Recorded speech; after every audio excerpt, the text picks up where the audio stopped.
absolutely glorious. So today we are doing a loaf. Loaf, use your loaf.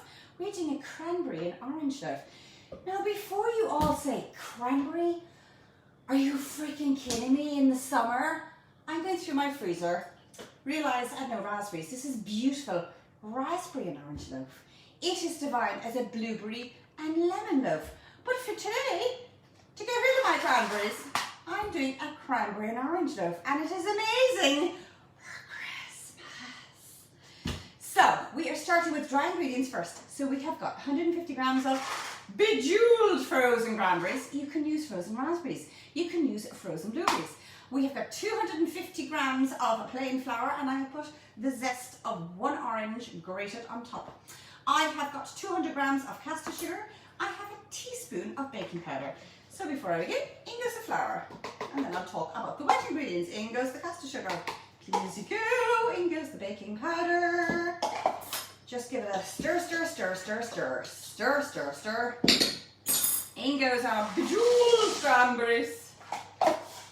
Stir, stir. Make sure you coat every little one of those beautiful cranberries, because you do not want your fruit sinking to the bottom. Little tip, coat in flour any fruit. If you're doing it as a cake, make sure you coat them in flour so they don't sink to the bottom. So we have got our flour, our dry mix. Moving on, we have got 180 mils of buttermilk. We have got 120 mils of sunflower oil. We have got 2 large eggs. We've got a teaspoon of vanilla extract, and we have got half the juice of the orange. So in that goes. In goes our 120 mils of sunflower oil.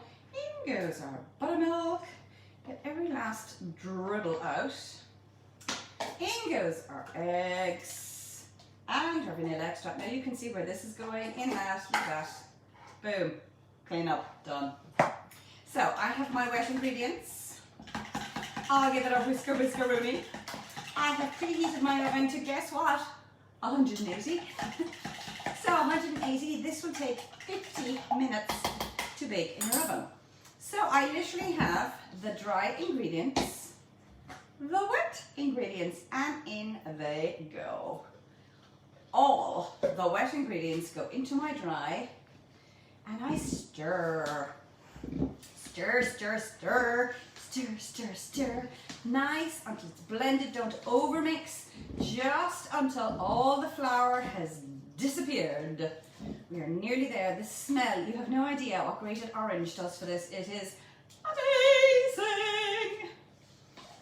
So, lovely stir, lovely stir. Don't forget you can put blueberries and you can put lemons into this cranberry orange loaf.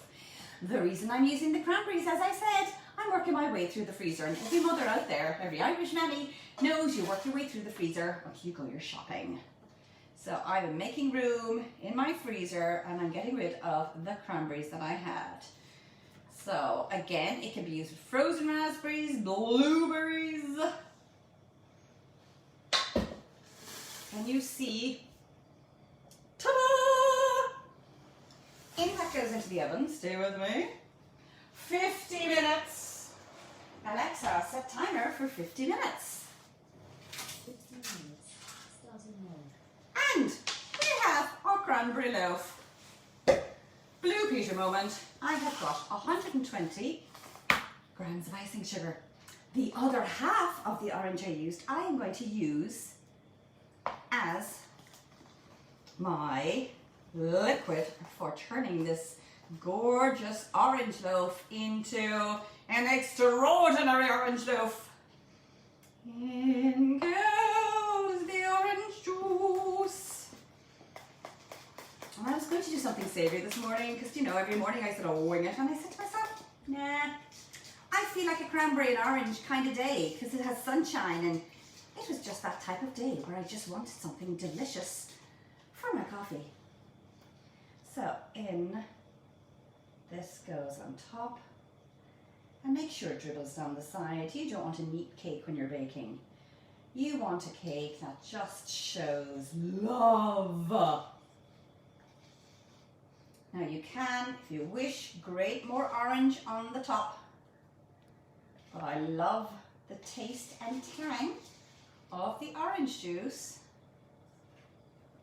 And I will slice that, show you pictures again along with the recipe on Facebook. I have reserved some. It could be for peach snaps, pina colada, whatever. I'll have it for breakfast, for orange juice, chilled with some ice. So this morning, cranberry and orange loaf. Lads, I shall see you tomorrow at 10.